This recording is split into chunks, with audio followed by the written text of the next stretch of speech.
उठो गुरुमुख उठो। श्री गुरु महाराज जी का हुक्म है गुरुमुख उठो। श्री गुरु महाराज जी का हुक्म है गुरुमुख उठो। बोलो जयकारा बोल मेरे श्री गुरु महाराज की जय। सभी गुरुमुख प्रेमियों से सप्रेम जय सच्चिदानंद। आप प्रगटे इस जगत में जीव काज संवारने, शब्द नाव बनाए सुंदर दुखद जीव उबारने। तुझ आगे अरदास हमारी, जियो पिंड सब तेरा। कह नानक सब तेरी वड्याई, कोई नाम न जाने मेरा। नम्रता और दीनता से भेंट सतगुरु लीजिए। मैं हूँ शरणागत तुम्हारा, दास अपना कीजिए। अक्सर हम जब सुमिरन करते हैं, सुमिरन में बैठते हैं, सुमिरन कर रहे होते हैं, हमारे मन में यूँ तो अनेक विचार चलते हैं, जिसकी कोई गिनती नहीं है, जिसका कोई पारावार नहीं है कि हम कहें कि सैकड़ों विचार चलते हैं या हजारों विचार चलते हैं। कोई गिनती नहीं है, अनगिनत विचार चलते हैं। लेकिन सुमिरन करते हुए एक विचार ये भी चल पड़ता है कि भजन में हमारा मन तो टिकता नहीं है। और ये अक्सर हर किसी की विचारधारा हो सकती है।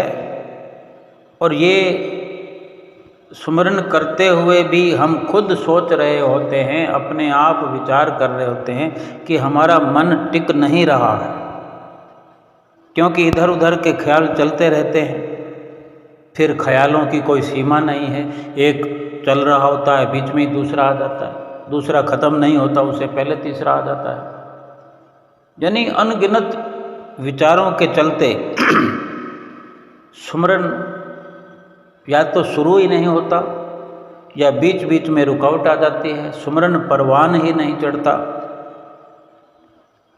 और ऐसा सोचते हम ये विचार भी अपने अंदर उठता हुआ देखते हैं कि जब मन टिकता नहीं है, ख्याल इधर उधर के आ जाते हैं, कई कई चेहरे सामने आ जाते हैं, तो सुमिरन में बैठने का फायदा ही क्या है। और ऐसा सोच कर ये हम फैसला करते हैं कि चलो छोड़ो, रहने दो। इसलिए महापुरुष कई उदाहरण देते हैं, कई प्रकार से समझाते हैं कि एक सुमिरन की जो हकीकी हिदायत महापुरुष समझाते हैं, जो सच्चाई है, अंदर की सच्चाई का जो हमें वास्ता देते हुए कि अंदर की अपनी ये जो विचारधारा है, अंदर के अंदर चलने दो। पहले बाहर से निपुण हो जाओ, बाहर से कलाकार हो जाओ, बाहर से चाहे अपने आप को समझने मात्र के लिए या समझाने मात्र के लिए भाव कहने का कि एक बाहर का नक्शा तो हम निर्धारित करें कि हम सुमिरन में बैठे हैं, बैठे रहेंगे। 2 घंटे बैठना है तो बैठे रहेंगे। अपने आप को बिठाए रखो।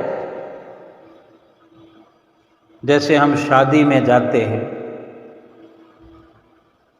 चाहे वर पक्ष की तरफ से हैं या वधू पक्ष की तरफ से, क्योंकि सामने स्टेज लगा है, वहाँ पर वर और वधू दोनों बैठे हैं। और उस महफिल में वर और वधू दोनों ही तरफ के लोग होते हैं। लड़की के माता पिता परिवार भी है और लड़के का माता पिता परिवार भी है। लड़के वाले जो लोग हैं, लड़के की तरफ आने वाले हैं, वो लड़के को, लड़के के माँ बाप को, और लड़की वालों के बुलाने पर जो उनके रिश्तेदार आते हैं वो लड़की वालों को वहाँ आकर के लिफाफा देते हैं, शगुन देते हैं, या कहें कि आशीर्वाद देते हैं लिफाफे के रूप में। एक जो संसार में प्रचलन है, तो ये भी एक प्रचलन है ही। हम रोज़ इस क्षेत्र से गुजरते हैं, शादी वाले मंडप में आना जाना होता है कि लिफाफे में जो रुपए डालते हैं तो वो लिफाफा देते वक्त फ़ोटो खींचा जाता है। हम फ़ोटो खिंचवाना भी चाहते हैं कि जब भी हम लिफाफा दें तो सारी दुनिया को पता लगना चाहिए। यानी हमारा ये भाव होता है और एक फैशन बन गया है। और वो लड़की लड़के वाले परिवार वाले भी कहते हैं कि आशीर्वाद देने के लिए आना है, और अब आशीर्वाद देने के लिए आए हैं। तो वहाँ खड़ा किया जाता है वर और वधू के पीछे, लिफाफा देते हुए हम फ़ोटो खिंचवाते, सब जानते हैं।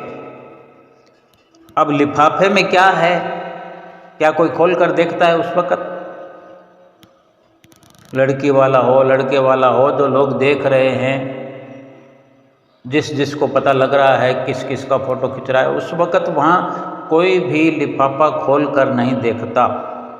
और लिफाफे में हर किसी के एक जैसी राशि नहीं होती, सबके अलग अलग प्रकार के लिफाफे होते हैं। किसी ने 500 डाला है, किसी ने 1100 डाला है, किसी ने 250 डाला है, किसी का 100 डाला है। अच्छा, कोई लिफाफा खाली भी निकल आता है। अब चाहे भूल से खाली रहा हो या कोई जानबूझकर ही खाली दे दे, लेकिन क्या फ़र्क पड़ता है लिफाफे के अंदर क्या है क्या नहीं है। अभी तो यहाँ पर प्राथमिकता ये है कि हम आशीर्वाद दे रहे हैं, फ़ोटो खिंचवा रहे हैं। हमारा फ़ोटो खिंच गया कि हम यहाँ आए, हम स्टेज पर भी आए, हमने आशीर्वाद दिया, वो फ़ोटो में सब कुछ आ गया। अंदर की कहानी चलती रहेगी, चलने दो। ऐसे ही जो सिमरन पर बैठते हैं हम, हमारे अंदर क्या विचार चलता है, मन में क्या विचार चलता है, उसका बाहर असर नहीं आना चाहिए। और बाहर जो विचार चलता है वो अंदर असर नहीं जाना चाहिए। केवल ज़रूरी यह है कि जो बाहर से हम सत्संग सुनते हैं, महापुरुषों के वचन सुनते हैं, या जो हम फैसला करते हैं कि हमने सुमरन करना है, तो इस प्रकार के विचार हम अपने अंदर भरें तो हमारे लिए फ़ायदा है। लेकिन जो ये मन में विचार आता है कि मन टिकता नहीं है और मन टिक नहीं रहा है, इधर उधर के ख्याल आ रहे हैं, तो क्या फ़ायदा, उठ जाते हैं। और हम ऐसा सोचकर उठ पड़ते, कोई 10 मिनट में उठ जाता है, कोई 15 मिनट में उठ जाता है, कोई आधा घंटा बैठकर प्रयास करके उठ जाता है, कोई घंटा बैठकर उठ जाता है। महापुरुष समझाते हैं कि इन ख्यालों की वजह से, इन विचारों की वजह से अपने इरादे को कमज़ोर नहीं करना है। सुमरन करने का जो हम दृढ़ निश्चय कर लें, फिर अंदर क्या चल रहा है उसकी परवाह ना करते हुए अपने उस मिशन को हर वक्त याद रखें कि हमने जो संकल्प लिया है, हमने जो दृढ़ निश्चय किया है कि हमने सतगुरु की आज्ञा को मानना है, सतगुरु की आज्ञा को शिरोधार्य अगर कर लिया है, तो दृढ़ संकल्प से 2 घंटे का फ़ोटो हम खिंचवा के छोड़े। अंदर जो कुछ भी हो, अंदर हल्के विचार भी आएंगे, अच्छे विचार भी आएंगे, भक्ति वाले विचार भी आएंगे, हमने अपनी उन अच्छे विचारों पर पकड़ बनानी है और जो हल्के माड़े विचार हैं, ख्याल हैं, उनको छोड़ते जाना है। अभी जो खाली लिफाफा होगा शादी में, चेक तो किया जाएगा ना कभी जब शादी का ये प्रोग्राम पूरा होता है तो सभी लिफाफे खोले जाते हैं, रुपए उसमें से निकाले जाते हैं। लेकिन जो खाली लिफाफा होता है उसमें क्या निकलता है? कुछ भी तो नहीं निकलता। लेकिन एक बार तो वो मर्यादा रहती है कि एक बार तो वो लिफाफा लेकर के अभिनंदन एक दूसरे का किया जाता है। क्या निकलेगा क्या नहीं निकलेगा ये बाद की बात है। फ़ोटो तो खिंच गया, प्रोग्राम अटेंड हो गया, लेकिन लिफाफा खोलने वाले, जिन लिफाफों में रुपये निकलता है, धनराशि निकलती है, उसको निकालते हैं ना। बाकी तो किसी काम का नहीं है, कागज़ का टुकड़ा है, वो लिफाफा भी दोबारा काम नहीं आता क्योंकि नाम लिख दिया जाता है। भाव ये कि जो अच्छे विचार हैं उन अच्छे विचारों पर पकड़ करते हुए सुमरन की दूरी तय करनी है। उन अच्छे विचारों पर, भक्ति के विचारों पर, सतगुरु के ध्यान पर, सतगुरु के वचनों पर, उनके किसी भी प्रकार के शब्दों पर कोई भी ऐसा ख्याल आता है उसी में खो जाने की कोशिश करते रहे, क्योंकि धन राशि तो वही है। सुमरन का लाभ उन विचारों से आना है, उन ख्यालों से आना है, लेकिन वो ख्याल कम आएंगे और हल्के और माड़े दूषित विचार, संसारिक विचार, मायावी विचार अधिक आएंगे। उनसे घबराने की बजाय जो अच्छे विचार हैं, भक्ति वाले विचार हैं, उन पर पकड़ अपनी अच्छी बनाने की कोशिश करते हुए, अपने उस दृढ़ संकल्प को याद करते हुए कि हमने संकल्प कर दिया कि हम 2 घंटे पूरा करेंगे। जैसे दुकान पर हम जाकर बैठते हैं या अपनी नौकरी पर जाकर बैठते हैं, वहाँ अगर काम नहीं होता, हम किसी सेठ साहूकार के पास नौकरी करते हैं या किसी कंपनी में काम करते हैं, किसी बॉस के अंडर में काम करते हैं, कहीं भी किसी ऑफिस में काम करते हैं। अगर काम कम भी होता है, ज़्यादा भी होता है, सब तरह के दौर आते हैं। अगर हमारी अपनी दुकान है और ग्राहक नहीं आ रहे हैं, हम रोज़ 9 बजे दुकान बंद करते हैं। कभी कोई हो तो चलो आधा घंटा पहले बंद कर दिया, 1 घंटा पहले बंद कर दिया। अब अगर मंदी का दौर चल रहा है तो क्या हम 12-12 बजे दुकान बंद करके आ सकते हैं? आए हैं कभी? मंदी का दौर तो बड़ा लंबा चलता है, 15-15 दिन तक एक ऐसी हालत जो है गिरावट में आ जाती है, बिक्री नहीं होती, और कभी थोड़ी कभी ज़्यादा। इस साल में एक लगभग ऐसा साल में 6 महीने थोड़ा करके, या यूँ कहें कि साल में तीसरा हिस्सा, साल में 4 महीने मंदी का दौर आता, तो हमने वो 4 महीने हम छुट्टियां तो नहीं कर लेते, इंतज़ार में ही बैठे रहते हैं कि अभी ग्राहक आएगा, अभी ग्राहक आएगा, और रात के 8 बजाते हैं या 9 के 9 बजे ही बंद करते हैं। और ये अपनी तरफ से मत अपना देते हैं, अपना एक इरादा बताते हैं कि हमने तो अपना प्रयास करना, पहले कैसे दुकान बंद कर दें, अपना नियम तो पूरा करना है, अपना पुरुषार्थ तो पूरा करना है। महापुरुष भी यही समझाना चाहते हैं कि इसी प्रकार ही ये आध्यात्मिक कमाई है, भक्ति की कमाई है, जो हम भक्ति की दुकान खोल कर बैठे हैं, जो हमने सुमरन की शुरुआत की है।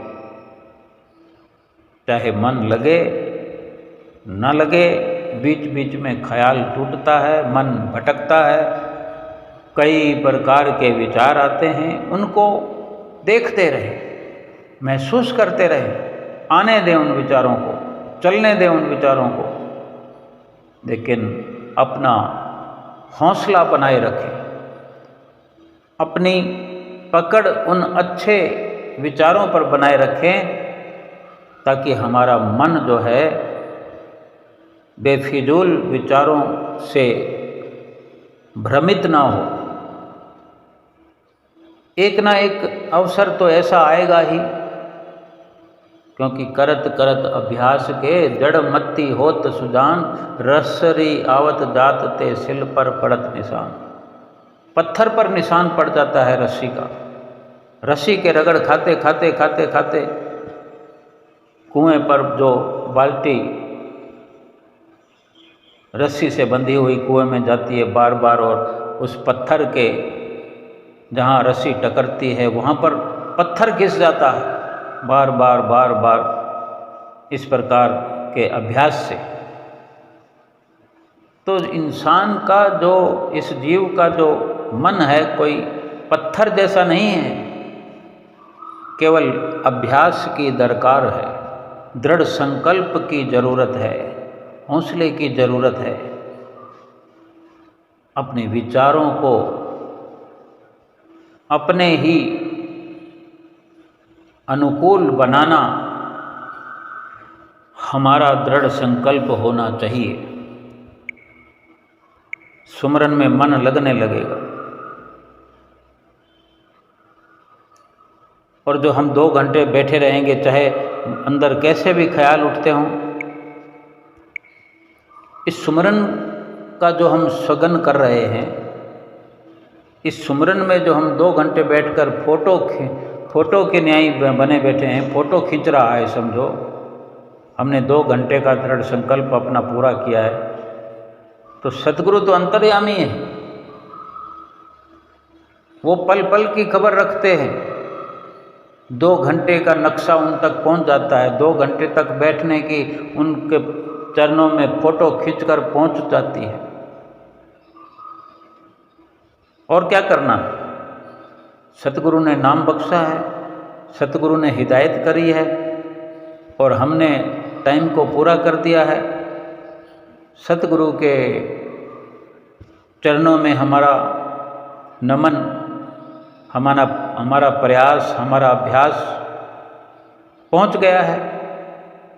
सतगुरु की एक प्रसन्नता तो निश्चित रूप से हमें मिल जाती है कि हमने उनके वचनों का मान रख दिया, यानी उनके वचनों की पालना हमने कर ली है। सतगुरु की प्रसन्नता मिलेगी। सतगुरु की प्रसन्नता आगे से आगे हमें कामयाब करती चली जाएगी। हम अपना धैर्य नहीं छोड़े, अपने धैर्य को कभी नहीं छोड़ना है। और फिर इस प्रकार रोज हमने बैठना है। तो जो रोज बैठने की प्रक्रिया है, वो रोज बैठने की भी जो विचारधारा है हमारे साथ बनती चली जाएगी। हमें वो ख्याल आने लग जाएंगे कि मैं कल बैठा था, परसों भी बैठा था, और फिर ये भी निकल कर आएगा कि परसों कुछ तरह के विचार आ रहे थे, एक सप्ताह पहले कुछ अलग विचार आ रहे थे, एक महीना हमारे अंदर कैसे विचार चल रहे थे, मन कैसा उपराम हो रहा था, और आज कैसे विचार है। अगर हमने इस कर्म को 20 दिन, 30 दिन या 40 दिन पूरे कर लिए, कभी भी अगर हम कोई ऐसा संकल्प लेते हैं कि मैं 40 दिन तक फेरी लगाऊंगा, 40 दिन तक सुमिरन करूंगा, 40 दिन तक गुरु महिमा का पाठ करूंगा, तो ये सोच करके शुरुआत करें कि 40 दिन तक तो मैंने करना ही करना है, एक नागा ही नहीं करूंगा। लेकिन उसके बाद जारी रखना है, चाहे श्री आरती पूजा हो, गुरु महिमा हो, या भजन सुमरन हो, सत्संग हो, सेवा हो। एक भाव अपने अंदर रखें। जैसे कोई तकलीफ हो जाती है, कोई शरीर की परेशानी है, कोई धन की परेशानी है, कोई मानसिक परेशानी है, तो कोई हमें कह देता है कि 40 दिन तक ये कर लो, कुटिया पर फेरी लगाया करो। कोई कहता है कि दर्शन करने चले जाओ, श्री आनंदपुर जाके आ जाओ, दुख दूर हो जाएगा। मात्र दुख दर्शन करने से या मात्र दुख फेरी लगाने से नहीं होगा। दुख दूर करने के लिए जीवन भर का संकल्प हमने कर देना, जीवन भर का संकल्प पत्र भर के छोड़ दे कि हमने तो जीवन भर यही करना है। 5 नियमों की पालना भी जीवन भर करनी है, 2 घंटे भजन अभ्यास जीवन भर करना है। उससे क्या फर्क पड़ेगा अगर हम कोई थोड़े दिनों तक अपने आप को गुरु महिमा के सांचे में डाल दें, श्री आरती पूजा के या सिमरन के या फेरियां लगाएं दर्शन करने के। एक बार अगर हमने इस प्रकार निर्णय कर लिया तो फिर क्या हो जाएगा? कुछ समय के बाद में फिर ज़रूरत आन पड़ेगी, फिर से कोई हमें कह देगा कि अब 40 दिन तक ये कर लो।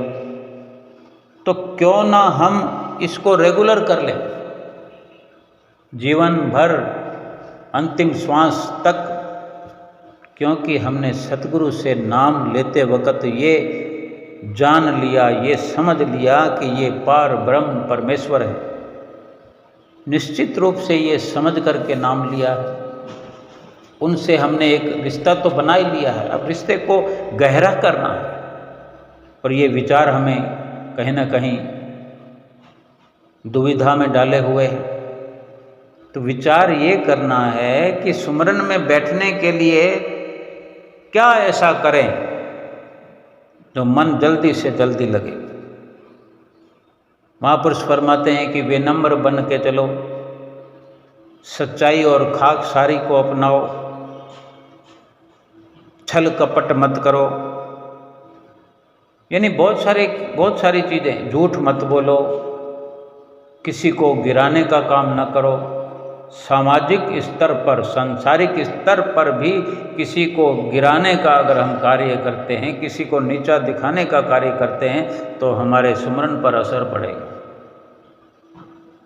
और इसके उलट अगर किसी को ऊंचा चढ़ाने का प्रयास करते हैं, किसी की मदद करते हैं, किसी को कोई दरकार हो, ज़रूरत हो, और हम इस प्रयास में रहते हैं कि हमें भनक लग जाए कि कोई हमारी मदद का ज़रूरतमंद है, और हम मौका पाते ही जितना भी हो सकती है किसी को रुपए देना, हजारों लाखों की मदद करना, सैकड़ों की मदद करना, ये कोई मदद नहीं है पुख्ता तौर पर, बल्कि असली मदद है कि किसी के दिल को राहत पहुंचाना,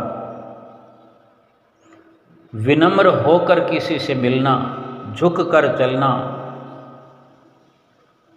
सतगुरु के वचनों पर ठीक प्रकार से अमल करना, अहंकार से खाली होकर के रहना। ऐसा करने से इस लोक में लौकिक स्तर पर, सामाजिक स्तर पर तो लाभ होगा ही, लेकिन ऐसा स्वभाव बनाने पर, ऐसा नियम बनाने पर सतगुरु की भी प्रसन्नता प्राप्त होगी, क्योंकि हम नामधारी हैं, सुमरन करने वाले हैं। और जब भी सुमरन करेंगे, जब भी सुमरन पर बैठने का हम अवसर तलाश करेंगे और सुमरन में बैठने लग जाएंगे, तो ये सारी कार्रवाइयाँ हमें सुमरन में बिठाए रखने के लिए हमारा नेतृत्व करेगी और हमें सुमरन में लाभ कराएगी।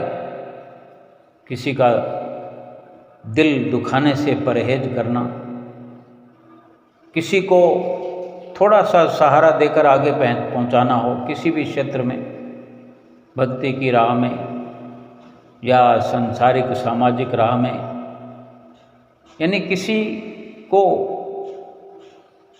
दिल में हमारी वजह से खुशी मिलती है, किसी को सुख मिलता है, तो ये सुमरन में आने वाली बाधाओं को ऐसा व्यवहार दूर करता है।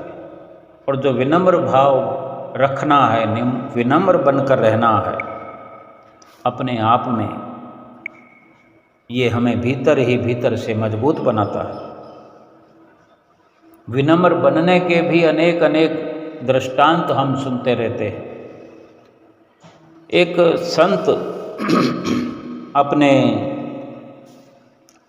शिष्य के साथ जंगल में जा रहे थे तो एक चलते चलते एक जगह पर नीचे ढलान पर से गुजरते हुए, ढलान पर जब हम ऊपर से नीचे की ओर उतर रहे होते हैं तो अक्सर पैर फिसलने का डर होता है। तो ढलान पर जब चल रहे थे संत और शिष्य, तो अचानक शिष्य का पैर फिसला और वो तेजी से नीचे की ओर लुढ़कने लगा और नीचे बहुत गहरी खाई थी। खाई में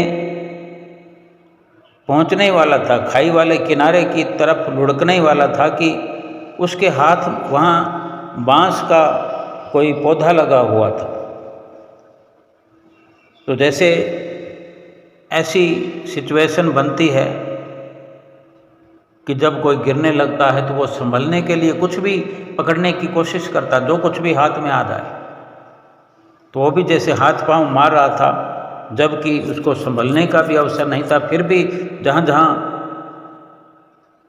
अवसर मिलता है सेकंड सेकंड में, श्वास श्वास में जितना संभलने का अवसर मिलता है तो हाथ से कुछ पकड़ने का प्रयास करता। तो एक बांस का जो पौधा था वो बांस हाथ में आ गया उसके और मजबूती से उसने पकड़ लिया और खाई में गिरने से बच गया। बांस धनुष की तरह मुड़ गया क्योंकि वो तो लुढ़क रहा था। अब बांस को पकड़ भी लिया तो फिर भी लुढ़का तो बांस जो लचीला था मुड़ गया और वो बांस को पकड़े रहा। अगर कोई एकदम सख्त किस्म का बांस होता तो इतना वेग था, इतनी रफ्तार थी, तो वो बांस का टुकड़ा टूटकर उसके साथ चला जाता और खाई में गिर जाते। लेकिन मुड़ गया बांस, लेकिन उखड़ा नहीं, टूटा नहीं। और उस शिष्य को उस बांस ने संभाल लिया। बांस को उस शिष्य ने पकड़ लिया और बांस की जो ताकत थी वो ये थी कि वो मुड़ सकता था, झुक सकता था। वो धनुष की तरह आकार ले लिया उसने, जमीन से उखड़ा भी नहीं, टूटा भी नहीं, मुड़कर, झुककर। और वो जो सेवक था, अब वो मरता क्या नहीं करता, उसने तो बचने के लिए कुछ भी पकड़ना था, उसने बांस को पकड़ा था। ये बांस के अंदर गुण होता है जिसके सहारे वो बांस को पकड़ते हुए बांस खुद झुक गया उसके साथ। इतने में रफ्तार उसकी लुढ़कने की कम हो गई और वहीं स्थिर हो गया, खाई में जाने से बच गया। अगर लुढ़कता रहता तो बस किनारे पर पहुंचा हुआ था। किनारे से इधर ही बांस ने ये काम कर दिया। और इतने में संत पहुँचे वहाँ पर और शिष्य का हाथ पकड़कर, सहारा देकर, थोड़ी सी मेहनत से उसको और ऊपर खींच लिया और अपने साथ ले लिया। दोनों फिर अपने रास्ते पर आगे बढ़ने लगे। रास्ते में संत ने शिष्य से कहा कि जान बचाने वाले बांस ने, भाई जिस बांस से तुम्हारी जान बची, संत कह रहे अपने शिष्य से कि जिस बांस ने तुम्हारी जान बचाई, क्या उस बांस ने तुम्हें कुछ कहा? तुमने कुछ सुना? तो शिष्य कहता, नहीं गुरुजी, क्या पता मेरे प्राण संकट में थे इसलिए मैंने ध्यान ना दिया हो। और वैसे भी पेड़ पौधों की भाषा मुझे समझ में भी नहीं आती। अब आप ही बता दीजिए क्या बताना चाहते हैं, मुझे क्या समझाना चाहते हैं। वो बांस का पौधा क्या संदेश दे रहा था, आप बता दो, मैं तो नहीं समझ पाया। तो संत मुस्कुराए कि खाई में गिरते समय तुमने जिस बांस को पकड़ लिया था वो पूरी तरह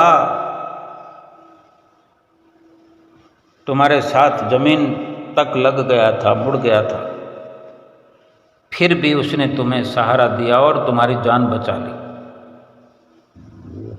और इसी प्रकार समझाते हुए संत जी ने अपनी बात जारी रखे हुए कहा कि बांस ने तुम्हारे लिए जो संदेश दिया है वो मैं तुम्हें दिखाता हूँ। संत ने रास्ते में खड़े बांस के एक पौधे को खींचा, फिर छोड़ दिया। अब वो बांस लचक कर अपनी जगह पर जब छोड़ा संत जी ने, तो फिर वापस अपनी जगह पे जाके खड़ा हो गया, ज्यों का त्यों। खींचा तो वो मुड़ गया, झुक गया। तो वो कह रहे हैं संत कि हमें बांस की इस लचीलेपन की खूबी को अपनाना चाहिए। तेज हवाएं बांसों के झुरमुट को झकझोर देती है। जहाँ बांसों की खेती होती है तूफान तो बहुत आते हैं। जब तूफान आते हैं, तेज हवाएं चलती हैं, बांसों का झुंड उखड़ता नहीं है। तेज हवाएं और तूफान की कोशिश पूरी रहती है, वो तो मकानों को भी गिरा कर ले जाती है, लेकिन बांस जो है वो हिलता है, डुलता है, नीचे तक झुक जाता है, आगे होता है, कभी पीछे होता है, लेकिन धरती के अंदर डटा रहता है, धरती में जमा रहता है। और संत कहते हैं कि बांस ने तुम्हारे लिए यही संदेश भेजा है कि जीवन में जब भी मुश्किल का दौर आए, मुश्किल का दौर तो हर इंसान की ज़िंदगी में लाइन लगा करके आते हैं। मुश्किलों का एक दौर थमता नहीं कि एक और शुरू हो जाता है, एक विवाद थमता नहीं कि एक और शुरू हो जाता है। महापुरुष फरमाते हैं कि जब मुश्किल का दौर आए तो थोड़ा झुक कर विनम्र, थोड़ा झुक जाना यानी विनम्र बन जाना, लेकिन टूटना नहीं। जैसे हम हौसले छोड़ देते हैं, टूटने लगते हैं कि अब तो कुछ नहीं रह गया जीवन में, अब मैं क्या करूँगा। सब्र रखें ऐसी अवस्था में। जब भी मुश्किल का दौर आए थोड़ा झुक जाओ। देखो अक्सर घरों में क्या, गली में क्या, मोहल्ले में क्या, बड़े बड़े फसाद होते हैं, बड़े बड़े मुश्किलों के दौर आते हैं, लेकिन क्या विचार किया हमने, कितना आपस में कलह कलेश हो जाता है। बरसों से साथ रहने वाले मित्र एक दूसरे के दुश्मन हो जाते हैं। यहाँ तक पति पत्नी में ऐसे विवाद खड़े हो जाते हैं, तलाक की नौबत आ जाती है। फिर क्या होता है, विवाद बढ़ते बढ़ते बढ़ते अदालत में पहुंच जाता है, पंचायत में पहुंच जाता है। फिर अदालत में क्या होता है, झुकना झुकाना। या तो ये रास्ता है कि वहाँ जाकर फैसला हो जाता है, समझौता हो जाता है, या अगर अपने रवैये पर दोनों लोग अड़ियल बनकर रहते हैं, अपनी अपनी बात की अहमियत के लिए झुकना पसंद नहीं करते, मुड़ना पसंद नहीं करते, विनम्रता धारण नहीं करते, क्रोध के वश, अहंकार के वश, घमंड के वश अडिग खड़े रहते हैं, सख्ताई बरतते हैं, फिर तलाक हो जाता है, पेनल्टियां लग जाती है। फिर एक के आगे हम नहीं झुके, फिर अनेकों के आगे झुकना पड़ता है। सोचो, जिस घर में तलाक की नौबत आती है, पति पत्नी में ये अवस्था पैदा हो जाती है, अगर सब्र से विचार करें, थोड़ा झुकने का प्रयास करें, अधिक से अधिक क्या हो जाएगा। अनेक तरह की विचारधारा के चलते ये सिचुएशन, ये कंडीशन पैदा होती है। किसी भी कंडीशन को खोलने की ज़रूरत नहीं है, सिर्फ एक समझने का विषय है हमारा। समझाने वाला भी मैं कौन होता हूँ, लेकिन ये केवल समझने का विषय है। मुझे भी समझना है, सबको समझना है, क्योंकि ये अवस्था सब पर आती है। अगर ये घटित हो रहा है कुछ अरसे से कि पत्नी अधिक खर्चा करती है या कुछ ऐसी वस्तु की मांग करती है या रोज़ कुछ पैसा खर्च करती है, पैसा होने पर अगर पैसा खर्च करती है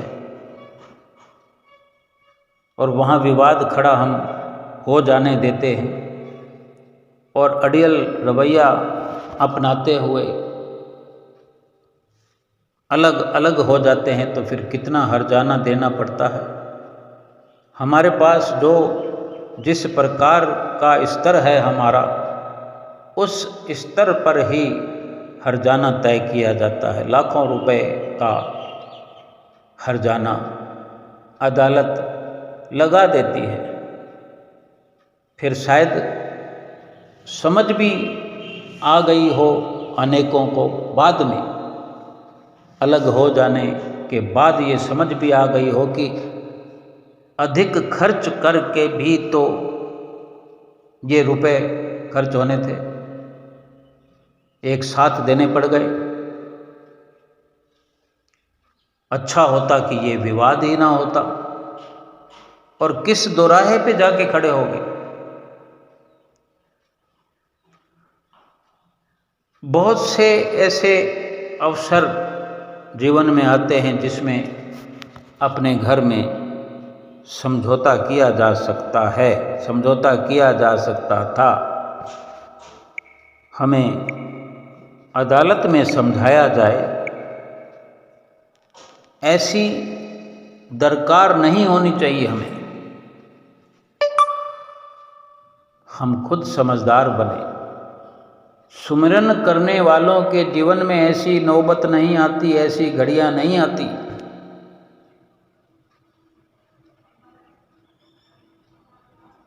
जो बांस का एक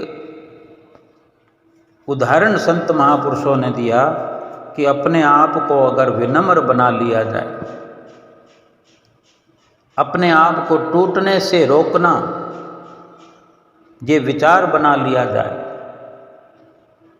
आज संसार में हर कोई टूटता हुआ नजर आ रहा है, कहीं पत्नी तो कहीं पति, कहीं बाप तो कहीं बेटा, कहीं माँ और बेटा, कहीं सास और बहू, कहीं ननंद और भौजाई, कहीं सेठ और नौकर। भाव कहने का इतना ही है कि हमारे संतों महापुरुषों ने जो इतनी रचना रचाई है, हमें विनम्र बनाना चाहते हैं, और विनम्र बनने पर बहुत से मसले चुटकियों में सुलझ जाते हैं। बेशक प्रारब्ध में हमारा कुछ बड़ा हिसाब किताब क्यों ना हो, भुगतान क्यों ना लिखा हो, लेकिन जो हमारे सतगुरु ने हमें सुमरन का जो रास्ता बताया है, बड़े बड़े मसले सुलझ जाते हैं। दुख हल्के से हल्का हो जाता है। किसी भी प्रकार के विवाद पर हमारी सुरती फिर दुखद अवस्था में हमें नहीं पहुंचाती, और समझौतावादी बना करके, विनम्र बना करके दुखों से ये सुमरन हमें उबार देता है। जब संत समझा रहे थे अपने शिष्य को कि किस प्रकार बांस ने मुड़ करके, झुक करके तुम्हें बचा लिया, और जब हमने तुम्हारा हाथ पकड़ा तो बांस को छोड़ते ही बांस अपनी स्थिति में पहुंच गया। अब बांस तो वो खड़ा हुआ है, तो वो फसल है, धरती में जमा हुआ है, लेकिन उसने उस खड़े हुए रहे स्थिति के अंदर होते हुए भी किस प्रकार झुक करके एक अपना आदर्श स्थापित किया है इंसान को समझाने के लिए, कि थोड़ी देर के लिए वो झुक करके एक इंसान की जिंदगी को बचा दिया, खाई में गिरने से बचा दिया। लेकिन ये इंसान अगर झुक करके विनम्र बनकर कम से कम अपने आप को बचा ले, पहले अपने आप को बचा ले, तो अनेकों को बचाने वाला हो जाएगा। ये परोपकार करना संत महापुरुष सिखाते हैं कि पहले अपने आप पर उपकार करो। वो शिष्य जो है बड़े गौर से सुनता रहा।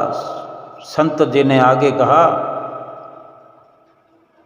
बांस न केवल हर तनाव को झेल जाता है, बल्कि ये उस तनाव को अपनी शक्ति बना लेता है और दुगनी गति से ऊपर उठता है। अब इसको समझने के लिए कोई ऐसी जटिलता नहीं है, कोई मुश्किल नहीं है कि जो संत समझा रहे हैं कि बांस जो है अगर किसी के लिए झुकता है, हम सीधा सीधा समझ लेते हैं कि अगर ज़मीन में उगा हुआ बांस का पौधा है, बांस जो है ज़मीन में लगा हुआ है, वो झुका, जिस वक़्त उस सेवक ने उसको पकड़ा और जब उस बांस को छोड़ा तो छोड़ते ही बांस कितनी तेज़ी से बढ़ करके अपनी जगह पर आ गया होगा और इधर उधर 2-3 बार इधर उधर होकर के फिर स्थित हुआ होगा। यानी उसके अंदर ऊर्जा का संचार हो गया किसी की मदद करने के बाद। वो खड़े खड़े तो वो खड़ा ही था। यानी जब मुश्किल आई, जब जैसे तूफान आता है, जैसे आंधी आती है, तो भी बांस इधर से उधर जोर जोर से डोलता है, आगे होता है, पीछे होता है। कितना उसको उखाड़ने की कोशिश होती है आंधी की तरफ से, तूफान की तरफ से, लेकिन हर बार वो जितना नीचे झुकता है फिर उतना ही तेज़ी से ऊपर अपनी जगह पर आकर पहुंच जाता है। उसकी शक्ति बढ़ती है, उसकी मजबूती बढ़ती है, 2 गुनी ताकत से वो फिर ऊपर आता है। यानी बांस ने ये हमारे लिए संदेश दिया है कि अपने जीवन में इस प्रकार लचीले बने रहो, विनम्र बने रहो, तो लाभ ही लाभ है। शक्ति का हमारे अंदर पहले से अधिक संचार होता रहेगा। और संत ने ये भी कहा अपने शिष्य से कि बेटा, पेड़ पौधों की भाषा तो मुझे भी नहीं आती, लेकिन यकीन मानो बेजुबान प्राणी और ये जड़ वस्तुएं, पेड़ पौधे हमें अपने आचरण से बहुत कुछ सिखाते हैं। आम का पेड़ होता है, हम सभी जानते हैं, फल लगे होते हैं, उसी पेड़ पर पत्थर फेंके जाते हैं जिस पर फल लगे होते हैं। और ये भी निश्चित है कि जिस पेड़ की डाली झुकी हुई है उसको देखेंगे तो उस पर फल लगे होंगे। यानी विनम्र होने से लाभ ही लाभ है, गुण ही गुण है। अकड़ कर खड़े रहने से, अहंकार धारण किए रहने से कुछ प्राप्त होने वाला नहीं है। सुमरन में बैठें, विनम्र बनकर बैठे, लचीले बनकर बैठे, समझौतावादी बनकर बैठे। और सबसे अहम बात यह है कि सुमरन सतगुरु की एक आज्ञा है, सतगुरु का आशीर्वाद है। यूँ तो हम कहते हैं, जब जब भी हम दर्शन करते होंगे, श्री गुरु महाराज जी ने खूब आशीर्वाद दिया, खूब आशीर्वाद दिया। आशीर्वाद है कि जो उन्होंने कहा वो हमने किया, और तब कहें कि श्री गुरु महाराज जी ने आशीर्वाद दिया। आशीर्वाद वो है जो उन्होंने हमें कहा है कि 5 नियमों की पालना करो, और हम 5 नियमों की पालना करते हैं। श्री आरती पूजा श्री गुरु महाराज जी की आज्ञा को सिर पर धारण करते हुए करें कि ये मेरे श्री गुरु महाराज जी की आज्ञा है। सेवा श्री गुरु महाराज जी की आज्ञा समझकर करें। हम सेवा के कार्य को कर सकने में समर्थ नहीं हैं कि हम कुछ कर सकें, श्री गुरु महाराज जी का हम कोई कार्य कर सकें, ऐसी सामर्थ्य हमारे में नहीं है। लेकिन ये भाव रखे करें कि मेरे श्री गुरु महाराज जी ने आज्ञा फरमाई है, मुझे इस सेवा पे लगाया है, और उनकी आज्ञा को सिर पर धारण करके उस सेवा में लगे रहे। वो सेवा सरल से सरल हो जाएगी, आसान से आसान हो जाएगी, पीड़ा को हरने वाली हो जाएगी, जिंदगी में दुख कलेश दूर हो जाएंगे। केवल हमारा ही लाभ है सेवा में, बाकी वो कार्य तो सतगुरु की ओर से करे कराए हुए होते हैं। हमने तो केवल एक आज्ञा को दोहराना है, आज्ञा पर चलना है। संसार में जिसने भी जन्म लिया है, हर संभव वो प्रयास करता है कि जीवन में कोई दुख आए नहीं, आ जाए तो फिर वो रहे नहीं। यानी दुखों से छुटकारा पाने के लिए, दुखों को दूर भगाने के लिए हर कोई छोटा बड़ा, अमीर गरीब, हर जात पात का इंसान लगा हुआ है। दुखों के साथ या दुखों को अपने साथ कोई रहने देना नहीं चाहता, लेकिन दुख हैं कि ख़त्म होते ही नहीं, दुख इंसान का पीछा छोड़ते ही नहीं। तो सतगुरु के वचनों पर अमल करें, सतगुरु के बताए रास्ते पर चलें, जो वो रोज़ कहते हैं कि 5 नियमों की पालना करो। लोक और परलोक को संवारने का हमारा जिम्मा है। 5 नियम में क्या ऐसी बड़ी बात है?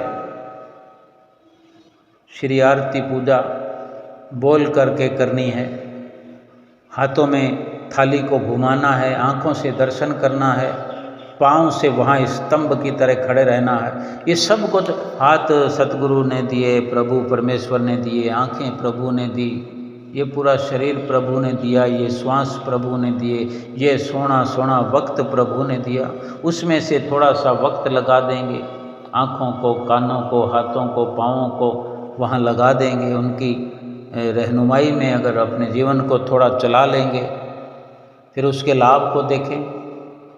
2 घंटे भजन अभ्यास करते हैं तो फिर क्या, हमने क्या 2, 4, 6 महीने, साल भर नियमित रूप से बिना नागा 2 घंटे भजन सुमरन रोज कर लिया?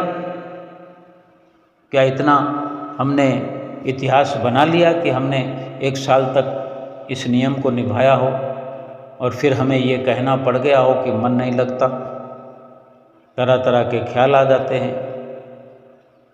पहले एक समझौता करें और लग जाएं सतगुरु के वचनों की पालना में, उसका असर तो अपने आप ही देखने को मिलेगा। श्री दर्शन हाल में सत्संग हो रहा था कि जैसे पहले शुरू में हमने अभी सुना, यही तो सच्चाई है कि जैसे मेहंदी है, मेहंदी में रंग छिपा हुआ है, मेहंदी का पेड़ है, पौधा है, तो उन पत्तों के साथ लगी हुई टहनियों में रंग है, लेकिन बरसात आती है उस पौधे पर तो वो बरसात का पानी रंगीन तो नहीं होता, लेकिन उन्हीं पत्तों में, उन्हीं टहनियों में रंग है, मेहंदी वाला रंग है। वो जतन करना पड़ेगा, मेहनत करनी पड़ेगी, उस पत्तों को बीनना पड़ेगा, सुखाना पड़ेगा, फिर उसको रगड़ना पड़ेगा, फिर उसमें पानी मिला के अपने शरीर पर लगाना पड़ेगा। मेहंदी हाथों में लगाई जाती है, पाँव में लगाई जाती है, बालों में लगाई जाती है, कहीं भी लगाएं, फिर देखो कैसे गूढ़ा रंग चढ़ जाता है। लकड़ी में आग है तो अपने आप से आग दिखाई थोड़ी देने लगेगी, उसके लिए भी जतन करना पड़ेगा। ऐसे ही प्रभु परमेश्वर हमारे अंदर है तो वो प्रयास करना पड़ेगा, और उसको देखने के लिए जो संत महापुरुष युक्ति बताते हैं वो यही है कि 5 नियमों की पालना से, 2 घंटे भजन अभ्यास से अंदर अपने ही प्रभु परमात्मा का दर्शन हो सकता है। और यही विशेष कृपा सतगुरु की हर गुरुमुख प्रेमी पर हो रही है। रोज दर्शन हाल में ये वचन हमारे लाभ के लिए सुनाए जाते हैं और हम वचनों की पालना करें और 5 नियमों की पालना करते हुए 2 घंटे भजन अभ्यास करें, अपना लोक परलोक सुहेला करें। बोलो जयकारा बोल मेरे श्री गुरु महाराज की जय।